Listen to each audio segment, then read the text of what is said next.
English మాట్లాడడానికి భయపడుతున్నారా? అయితే మీకోసమే ఈ స్పోకెన్ ఇంగ్లీష్ క్లాసెస్. వెంటనే కాల్ చేసి జాయిన్ అవ్వండి. హాయ్ అండి, అందరికి నమస్కారం. నేను మీ వేణుగోపాల్ రెడ్డి. నేను ఎప్పటినుంచో ఈ వీడియోని చేద్దాం అనుకుంటున్నాను. కాకపోతే ఇది రైట్ టైం చూసి చెప్దాం అనుకున్నా. 2025లో ఇప్పుడు అడ్మిషన్స్ ప్రక్రియ కోసం, అదేవిధంగా జేఈఈ మెయిన్స్ ఏదైతే ఉందో జనవరి 22వ తారీఖు నుంచి పేరెంట్స్, స్టూడెంట్స్ ఒకవైపున యుద్ధం చేస్తుంటే పేరెంట్స్ వాళ్ళకి సపోర్ట్ చేసేటువంటి పరిస్థితిలో నిమగ్నమై ఉన్నారు. ఓవరాల్గా మనం ఏ స్టేజ్లో ఉన్నాం, ప్రజెంట్ మన ఎడ్యుకేషన్ సిస్టమ్ యొక్క రూట్ ఏంటి, సిచ్యువేషన్స్ ఏంటి, ఎట్లా ముందుకెళ్ళాలి అనేటువంటి ఒక పాయింట్ని మనం చూద్దాము. దీన్ని మొత్తం సినారియో తీసుకున్నప్పుడు చాలా కాంట్రవర్సీస్ ఉన్నాయన్నమాట. క్లాస్ రూమ్స్ ఏదైతే ఉన్నాయో ఎంప్లాయబుల్ వర్కర్స్ని, లేకపోతే ఎంప్లాయబుల్ స్టూడెంట్స్ని, ఎంప్లాయబుల్ పర్సన్స్ని క్రియేట్ చేయలేకపోతుంది అనేటువంటిది 80 to 90% of the graduates who are graduating from our colleges వాళ్ళు అన్ఎంప్లాయబుల్గా ఉన్నారనేది మేజర్గా దీంట్లో ఉన్నటువంటి కాంట్రవర్సీ. దీనికి అసలు రూట్స్ ఏంటి, దీనికి కారణం ఏంటనేది మనం చూద్దాం. సో ఒకవైపు ఉద్యోగాలు లేక అన్ఎంప్లాయబుల్ స్టూడెంట్గా తయారవడమే కాకుండా ఉన్నటువంటి విద్యార్థి లోకంలో 75% విద్యార్థులు అకాడమిక్ స్ట్రెస్కి గురవుతున్నారు అనమాట. వాళ్ళు చూజ్ చేసుకున్నటువంటి పాత్లో వాళ్ళకి ఇష్టం లేదు కానీ ఏదో నెట్టబడ్డాము అని అనుకునేటువంటి విద్యార్థులు 63% మంది వరకు ఉండటం చాలా శోచనీయమైనటువంటి అంశం. సో స్టూడెంట్ ఒకటి కావాలనుకుంటాడు, కానీ వాడు అనివార్యంగా టాప్ డొమైన్స్ అయినటువంటి ఇండియాలో టాప్ డొమైన్స్గా భావిస్తున్నటువంటి బ్రిటిష్ కాలం నుంచి, లేకపోతే ఇప్పటి నుంచి గమనించినట్లయితే మనకి మెడికల్, ఇంజనీరింగ్, లేకపోతే సిఈసి చార్టర్డ్ అకౌంటెంట్ లాంటి కోర్సెస్కి ప్రధానంగా కొంతకాలంలో ఎంబీఏ కూడా కొంత జాయిన్ అయింది. ఈ 4 కోర్సులు తప్పనిస్తే రిమైనింగ్ కోర్సులు అనేవి భారతదేశంలో లేనట్టు ఇది మాత్రమే చదువుతున్నారనమాట. వాడి ప్యాషన్ ఏదన్నా ఉన్నాయి, కంపల్సరీగా వాడు పీర్ ప్రెషర్ వల్ల, పేరెంట్స్ ప్రెషర్ వల్ల, లేకపోతే సోషల్ మీడియాలో వచ్చేటువంటి అనేక రకాలైనటువంటి పోస్టులను దృష్టిలో పెట్టుకొని వాడి మైండ్ని ఆ రకంగా ట్యూన్ చేసేస్తున్నారు. వాడు యాక్చువల్గా దానికి ఫిట్ కాదు, లేకపోతే దానికి సరైనటువంటి విద్యార్థి కాదు, కానీ వాడిని బలవంతంగా దాంట్లోకి నెట్టివేయడం అనేది జరుగుతూ ఉంది. వాడికి ఉదాహరణకి స్టూడెంట్ ఆర్ట్ మీదో, డిజైన్ మీదో ఏదైనా ఇంట్రెస్ట్ ఉంది, లేకపోతే వాడు ఏదో ఫోటోగ్రఫీ మీద ఇంట్రెస్ట్ ఉంది, లేకపోతే హోటల్ మేనేజ్మెంట్ ఇంట్రెస్ట్ ఉంది, కానీ వాటన్నిటిని కూడా పక్కన పెట్టేసి వాడిని తీసుకొచ్చి డైరెక్ట్గా ఇంజనీరింగ్లోనో, లేకపోతే ఎంబీఏలోనో, లేకపోతే ఎంబీబీఎస్లోనో తీసుకొచ్చి తోసేస్తూ ఉన్నారనమాట. దీంట్లో మీడియా పాత్ర ఏంటి అన్నట్లయితే, మీరు ఇప్పుడు మేము చేసేటువంటి వీడియోస్ చూడండి, మొత్తం ఇంజనీరింగ్ వీడియోస్. ఎప్పుడన్నా ఏదన్నా స్పెషల్ వీడియో పెడితే దానికి వ్యూస్ రావు. ఈనాడు పేపర్లో చూసినా, లేకపోతే ఇంగ్లీష్ పేపర్లో చూసినా, టీవీల్లో చూసినా ఈ 4 కోర్సుల గురించే ఉంటుంది. ఇప్పుడు ప్రధానంగా మనకున్నటువంటి మేజర్ క్రంచ్ తీసుకున్నప్పుడు నారాయణ, శ్రీ చైతన్య కాలేజెస్లో దగ్గర ఒక 50 to 60% పిల్లలు ఈ కార్పొరేట్స్ కాలేజెస్లో ఉన్నారు. మీకు వచ్చి ఏం చెప్తాడు, లవ్లీ ప్రొఫెషనల్ యూనివర్సిటీ కూడా వస్తాడు, మొత్తం పెద్ద బొమ్మ వేస్తాడు, ఈ బొమ్మ చూపించేసి మీరు సూపర్ అని చెప్తాడు, ₹1,00,00,000 శాలరీ వచ్చేస్తుంది అని చెప్తాడు. లేకపోతే ఇంకెవడో విట్రోడ్ వస్తాడు, లేకపోతే ఇంకొక కాలేజ్. అంటే వీళ్ళు తప్ప ఫోటోగ్రఫీ నేర్చుకోండి, జియాలజీ నేర్చుకోండి, లేకపోతే ఆర్కియాలజీ నేర్చుకోండి, లేకపోతే హోటల్ మేనేజ్మెంట్ చేయండి అని ఈ కాలేజీలకు ఎవరైనా వస్తున్నారా? అంటే పిల్లవాడి యొక్క ప్యాషన్ అనేది, ఓహో అప్పుడు ఏమనుకుంటా అంటే పిల్లోడు అసలు ఎవరు వచ్చి దాని గురించి చెప్పకపోయేసరికి నేను ఏదైనా తప్పుడు ఆలోచన చేస్తున్నానేమో, అసలు వాళ్ళు చెప్పేదే కరెక్ట్ అని చెప్పేసి ఒక భావనలోకి వెళ్ళిపోతున్నాడు. సో ఇంట్రెస్ట్ ఉన్నా లేకపోయినా, వాడికి నచ్చినా నచ్చకపోయినా అదే సబ్జెక్టులని లక్షలాది మంది చదవటం వల్ల నిరుద్యోగత అనేది తీవ్రంగా పెరిగిపోతూ ఉంది. ఇది ఒక కారణం. ఇంకోటి సోషల్ ప్రెజర్ అనేది ఉంటుందన్నమాట. వాడిని కానీ ఇప్పుడు సపోజ్ నారాయణలో చేర్పించలేదనుకో, ఆ పక్కింటి వాళ్ళు చెడతారు, ఏమన్నా నువ్వు నారాయణలో కూడా చేర్పించలేవు పిల్లోడిని, ఆ తల్లికో తండ్రికో ఇజ్జత్ పోతుంది అన్నట్టు. కాబట్టి అనివార్యంగా వాళ్ళకి ఇష్టం ఉన్నా లేకపోయినా తీసుకొచ్చి మళ్ళీ అదే నారాయణలో వేస్తారనమాట. సో వాళ్ళ పిల్లోడు పోయి పక్కన పోయేసి ఏదో విట్లోనో, లేకపోతే ఏదో ఒక ప్రైవేట్ కాలేజీలోనో, లేకపోతే గోకరాజులోనో, లేకపోతే సిఎంఆర్లోనో ఏదో బుడ్డబుడ్డ కాలేజీల్లో సీటు తీసుకొని వచ్చుకుంటాడు. ఏమో మేము పోయి సీటు తీసేసుకొచ్చుకున్నావు, నువ్వు ఇంకా తీసుకోలేదా, సీట్లు అయిపోతున్నాయేమో అంటే వాళ్ళకి అసలు ఆలోచించుకునే గ్యాప్ కూడా ఎవరు. ఒకవైపు కన్సల్టెంట్స్ ఫోన్ చేస్తూ ఉంటారు, ఆ కాలేజీలో సీట్ ఉందమ్మా, మీకు బ్రహ్మాండంగా ఉంటుంది, ₹1,00,00,000 ప్యాకేజ్ వచ్చేస్తుంది, అసలు మీ కొడుకు భవిష్యత్తు ఇక్కడ ఎక్కడ ఉన్నాడు, పైన తిరుగుతాడు ఆకాశంలో అని చెప్పి కంటిన్యూస్గా ఫోన్లు చేస్తూనే ఉంటారు. సో ఒక పక్క కన్సల్టెంట్ల నుంచి ఫోన్లు, ఇంకో పక్క మీడియాలో వచ్చేటువంటి యాడ్స్, ఇంకో పక్క పక్కింటి ఆంటీలు, లేకపోతే వాకింగ్ మేట్స్ ఎవరైతే వాకింగ్కి వెళ్ళినప్పుడు తండ్రిని ఇన్ఫ్లుయెన్స్ చేసేటువంటి వాళ్ళు, ఇంకొక పక్క చుట్టాలు, అత్తమ్మలు, మేనమామలు, అరే మా వాడు యూఎస్కి వెళ్ళిపోయినరా, వాడికి టెక్సాస్లో ఉన్నాడు, నువ్వు కూడా తొందరగా ఏదో దాంట్లో పోయి ఎంఎస్సీ ఇంజనీరింగ్ చదివేసి నేను ఎంతో కొంత డొనేషన్ కట్టేస్తాను, నువ్వు కూడా ఆడికి పోతే ఏదో ఒకటి అవద్దని అంటున్నారే కానీ తర్వాత ఏంటి అన్న విషయంలో పేరెంట్ పెన్ అండ్ పేపర్ తీసుకొని వర్క్ చేసే పేరెంట్ లేకుండా పోయాడు. పిల్లవాడికి ఎవడన్నా ఆలోచన వచ్చినా సరే తప్పడు మారేగా, అంటే చెంప మీద ఒకటి ఇచ్చేసి రే మూసుకోరా నీకేం తెలుసు అని చెప్పేసి పేరెంట్ వాడిని దబాయించేసేసి, వాడు కానీ ఇంకా ఎక్కువగా నేను పోయేసి వీడియో ఎడిటింగ్ నేర్చుకుంటానని చెప్పిండు అనుకో, లేకపోతే వైల్డ్ ఫోటోగ్రఫీకి పోతానని చెప్పిండు అనుకో, వాడింటో పనికిమాలిన స్టూడెంట్ అనమాట. అంటే అమ్మా నాన్న మాట వినకుండా వాడు తల్లిదండ్రుల మాటను ఎదిరించిపోయేటువంటి ఒక ఎదవ కింద ట్రీట్ చేస్తారు. వాడు కొద్ది రోజులు భరిస్తాడు ఈ ప్రెషర్‌ని. నాకెందుకు వచ్చిన తలనొప్పులు, అయితే ఏంది ఎట్టా సంపాదించి పెట్టినాడు, ఆడు చెప్పింది చేసేస్తే పోద్ది కదా అని చెప్పేసి తలదించుకొని ఆడి పని వాడికి లాస్ట్‌కి వాడికి ఇష్టం ఉన్నా లేకపోయినా పోయి ఆ బీటెక్‌లో చేరి 20, 30 బ్యాక్‌లాగ్స్ వేసుకొని ఇంటికి పోయి మళ్ళీ వాళ్ళ నాయన దగ్గర కూర్చుంటాడు. సో ఈ సిట్యుయేషన్‌ని కానీ పేరెంట్‌కి, ఒక పేరెంట్ అనే కాదండి, మనిషికి అత్యంత ఈజీ అయినటువంటి పని ఏంది అంటే, వీడు ఎప్పుడాయించో ఒక చిన్న ఉద్యోగం చేసుకొని ఒక 15 లక్షలో లేకపోతే 20 లక్షలో కూడబెట్టుకొని ఉంటాడనమాట. ఆ 20 లక్షలను కాజేసిన దాకా ఈ సీఎంఆర్ కాలేజ్ వాళ్ళు, మల్లారెడ్డి కాలేజ్ వాళ్ళు, లేకపోతే ఇంకొక ఎక్స్వై టీకేఆర్ కాలేజ్ వాడు ఎవడో ఒకడు ఫోన్ చేస్తూనే ఉంటాడు. అరే వచ్చేరా భయ్, నాకు 15 లక్షలు నాకు కట్టేసి అని చెప్పేసి ఎంత అందంగానో ప్రజెంట్ చేస్తారు. ఆటోమేటిక్గా ఆ 15 లక్షలు ఓడగొట్టుకున్న తర్వాత 4 ఏళ్ల తర్వాత కానీ అర్థం కాదు వీడి సిచ్యువేషన్ ఏందన్నది. వీడికి అప్పుడు ఎత్తుక్కున్నా ఏమీ దొరకదు. సో కాబట్టి డబ్బులు కట్టించుకున్నవాడు ఏం చెప్తాడు, 100 రకాలుగా చెప్తాడు. సో మీ పిల్లవాడు ఆసక్తి ఏంది అనేటువంటి అబ్జర్వేషన్ అనేది పేరెంట్స్లో లేకుండా పోయింది. ఇంకొక చిన్న ఎగ్జాంపుల్ నేను మీకు చెప్తానండి. మనము ఏదైనా మొబైల్ షాప్కి వెళ్ళినప్పుడు లేటెస్ట్ మొబైల్ అంటే యాపిల్ 15కి యాపిల్ 16కి ఖచ్చితంగా 10 నెలలు కూడా గ్యాప్ ఉండదు. 16 రాగానే 15 అయితే బయటపడేస్తున్నాం. అట్లాంటిది ఇది అవుట్డేటెడ్ సిలబస్, ఎవడో ఎప్పుడో ఎక్కడో తయారు చేసినటువంటి సిలబస్. ప్రపంచం అంతా ఎటువైపు పోతుంటే మనం మాత్రం అదే అవుట్డేటెడ్ సిలబస్, అదే రొడ్డ, అంటే మగ్గింగ్ చేసుకోవడమే పని.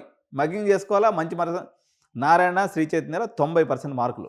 అసలు పిల్లోడి యొక్క ఆలోచన ఏంది, యాంబిషన్ ఏంది, వాడు ఎటు పోవాలనుకుంటున్నాడు, ఇంతమంది ఒకేది ఇక్కడికి వెళ్ళిపోతే వాడికి భవిష్యత్తు అనేది ఉండదండి. ఇప్పుడే ఈ మధ్య రీసెంట్ అనాలిసిస్ ఏం చేసిందంటే, చాప్రాసి పోస్ట్ అంటే స్వీపింగ్ పోస్ట్ అనమాట. ఇండియన్ గవర్నమెంట్ ఏదో స్వీపింగ్ పోస్టులు ఇస్తే పీహెచ్డీ చదివిన వాళ్ళు కూడా దానికి అప్లై చేసింది. ఇజ్జత్కి సవాల్ అన్నమాట ఇది. అంటే వాడు చదువుకున్నటువంటి పీహెచ్డీ వాడికి చాప్రాసి పనికి తప్ప ఇంకెందుకు పనికిరాదని వాడు ఫిక్స్ అయిపోయిండు. చూడండి మన ఎడ్యుకేషన్ సిస్టంలో ఎన్ని ఫ్లాస్ ఉన్నాయో. సో 17 సంవత్సరాల విద్యార్థికి లేకపోతే 20 ఏళ్ళటువంటి విద్యార్థికి వాళ్ళకి అవగాహన ఉండదు. తల్లిదండ్రులుగా ఆర్ట్ ఆఫ్ పేరెంటింగ్, పిల్లవాడి మనసులో ఏముంది, ఎంతసేపటికి మా పక్కింటోళ్ళు ఏమనుకుంటారు, మా చుట్టాలు ఏమనుకుంటారో, లేకపోతే మా ఈపింటోళ్ళు ఏమనుకుంటారనే ఆలోచన తప్ప నీ కొడుక్కి కూతురికి ఏం కావాలన్న ఆలోచన రాదు. వచ్చినా మీరు భయపడిపోతారు. స్టాండర్డ్ నీ దగ్గర స్కిల్ ఉంటే డబ్బులు ఆటోమేటిక్గా వస్తాయండి. స్కిల్లు ఇప్పుడు గవర్నమెంట్ ఉద్యోగానికంటే ఏంది, 20,000 రూపాయలు ఉద్యోగం వచ్చినా సరే, నిజంగా నేను చెప్తున్నాను నా పాయింట్ ఆఫ్ వ్యూలో, నేను ఎప్పుడు గవర్నమెంట్ ఉద్యోగం ట్రై చేయలేదు. ఒకసారి మిలిటరీకి ట్రై చేశాను కానీ అది కుదరలేదనమాట. వాడికి 20,000 జీతం వస్తుంది.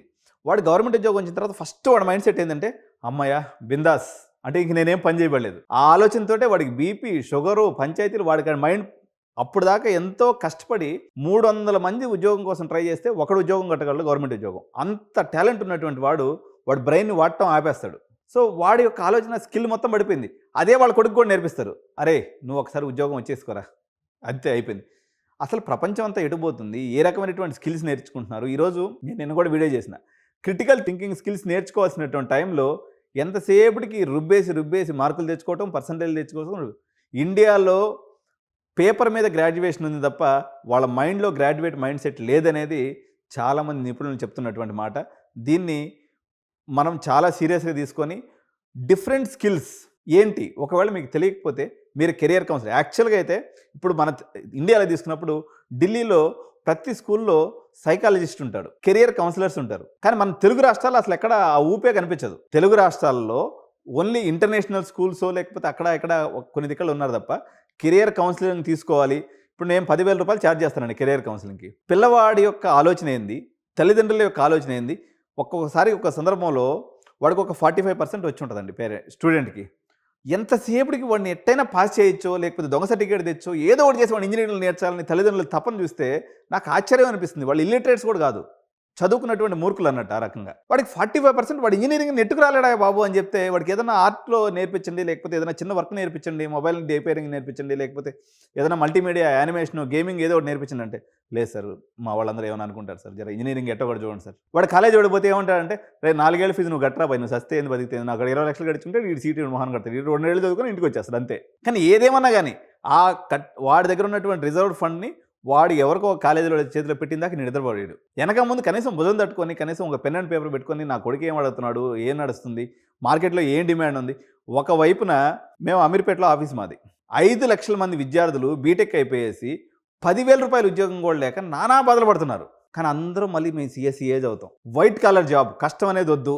మీరు గమనించండి, కాంపిటీషన్ అన్లీష్డ్ అండ్ అన్కవర్డ్ ఏరియాస్లో చాలా డబ్బు అనేది ఉంటుంది. కొంచెం రిస్క్ ఉంటుంది. మీరు కొంచెం కూడా రిస్క్ తీసుకోలేకపోతే జీవితంలో ఎలా చెప్పండి? సో ఈ కన్సిక్వెన్సెస్ వల్ల ప్రతి నలుగురు విద్యార్థుల్లో యాంగ్జైటీ అండ్ డిప్రెషన్ అనే వాళ్ళు బాధపడుతూ ఉన్నారు. తల్లిదండ్రులకు చెప్పుకోలేరు. నేను ఇప్పుడు సంక్రాంతి పండుగ వస్తుంది. నెక్స్ట్ 10 రోజుల్లో సంక్రాంతి పండుగ వస్తే మీరు అమీర్పేటలో చూసినట్లయితే దాదాపు 70-80% ఇళ్ళకు కూడా పోకుండా ఉంటున్నారనమాట. ఎందుకంటే ఆ ఇంటికి పోతే ఏరా ఉద్యోగం వచ్చిందా అని పక్కింట్లో అడుగుతారు. ఏదో మూవీలో కూడా వచ్చింది ఈ మధ్యది. మనం మాత్రం సూపర్ డూపర్ భారతదేశ హిస్టరీలో హయ్యెస్ట్ కలెక్షన్ వచ్చినటువంటి మూవీ దంగల్. ఆ తండ్రి వాళ్ళ పిల్లల్ని స్పోర్ట్స్లో తీసుకుపోవడం కోసం ఎంతో సాహసోపేతమైన నిర్ణయం తీసుకొని, హర్యానా లాంటి ప్రాంతంలో జనరల్గా చాలా ఆర్థోడాక్స్నెస్ ఉంటుంది.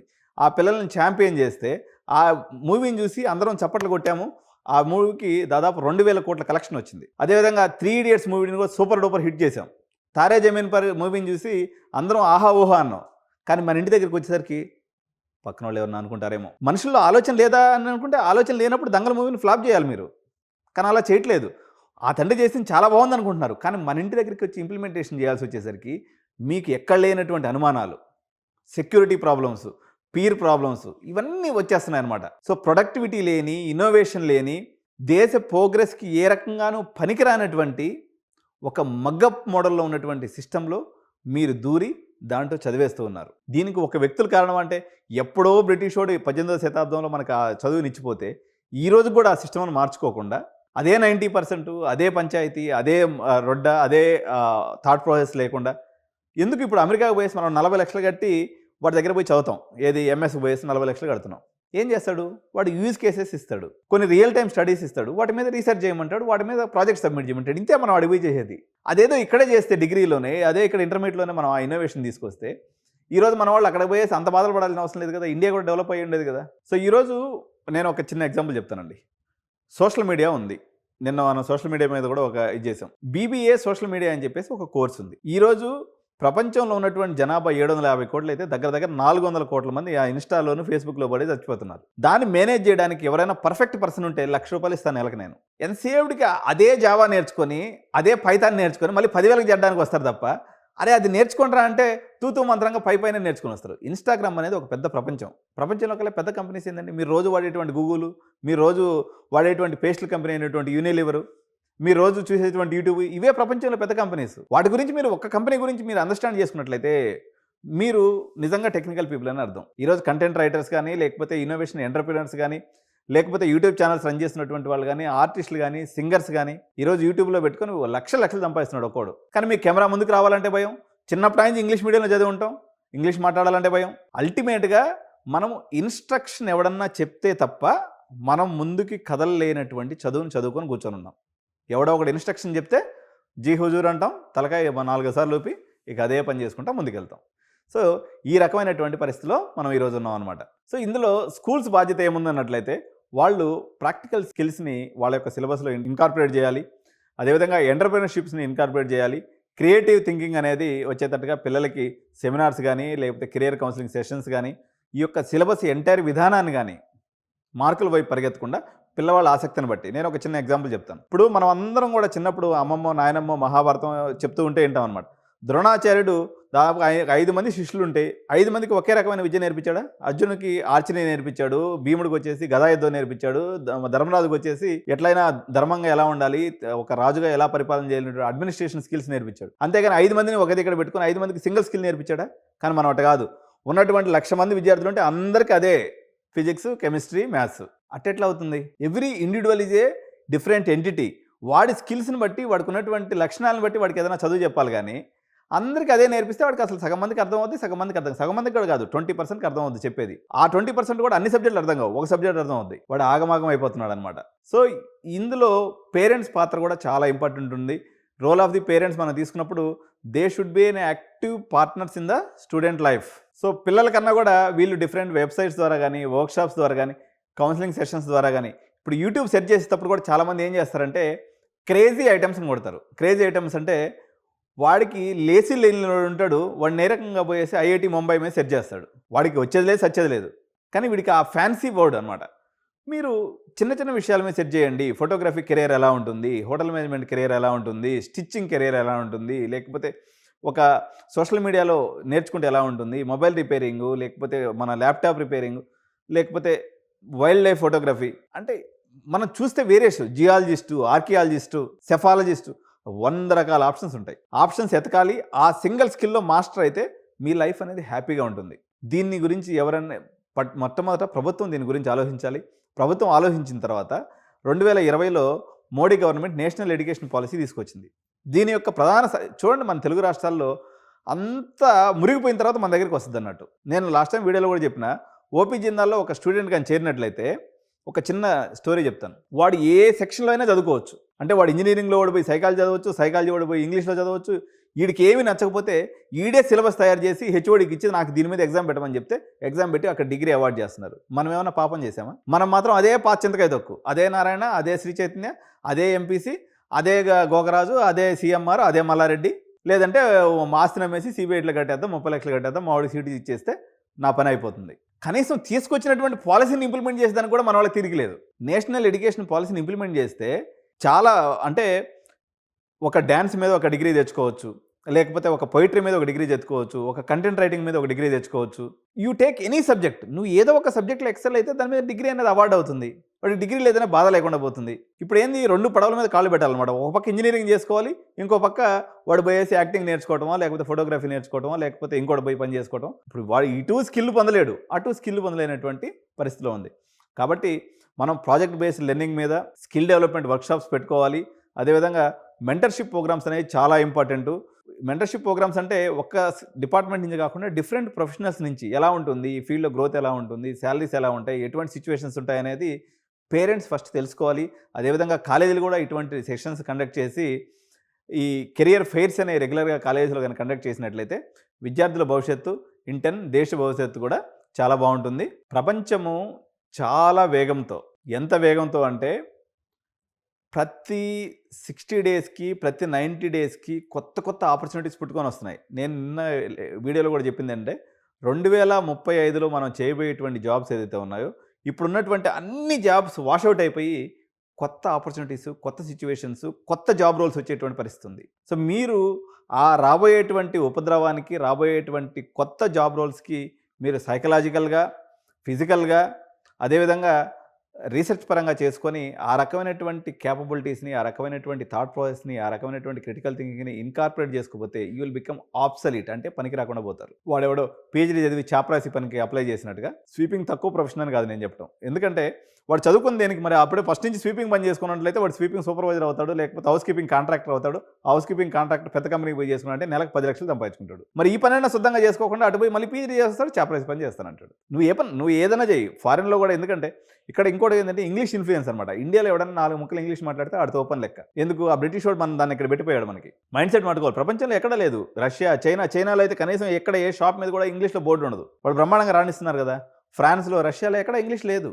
మీరు ఏదో ఒక ఐటెంను పట్టుకొని, ఏదో ఒక ప్రొఫెషన్ పట్టుకొని దాని మీద పూర్తి స్థాయిలో స్కిల్ సంపాదించుకున్నట్లయితే ప్రతి దాంట్లో కెరియర్స్ ఉన్నాయి. సో మేము మీ యొక్క అవసరాలను బట్టి, మీ స్టూడెంట్ నీడ్ని బట్టి, మీ ఆలోచనలను బట్టి పర్ఫెక్ట్ కౌన్సిలింగ్ చేసి మీ బాబు నెక్స్ట్ జనరేషన్ ఏదైతే నెక్స్ట్ 40 ఇయర్స్లో, నెక్స్ట్ 50 ఇయర్స్లో ఎటువంటి కెరియర్ ఆపర్చునిటీస్ ఉంటాయి, ఎటువంటి రంగాల్లోకి పోతే మీ బాబు లేదా పాప అత్యున్నతమైనటువంటి జీవన ప్రమాణాలతో జీవించగలరనేటువంటి విధానాన్ని మేము కెరియర్ కౌన్సిలింగ్లో చెప్తాం. సో కాబట్టి వీడియోని మీ స్నేహితులందరికీ కూడా షేర్ చేయండి. అదేవిధంగా మీ క్లాస్ గ్రూప్స్లో అనుకోండి, లేకపోతే మీ యొక్క రిలేటివ్ గ్రూప్స్లో కూడా షేర్ చేయండి. ఈ వీడియో మీద మీ అభిప్రాయాన్ని కామెంట్ రూపంలో తెలియజేయండి. Thank you so much. జై భారత్, జై హింద్.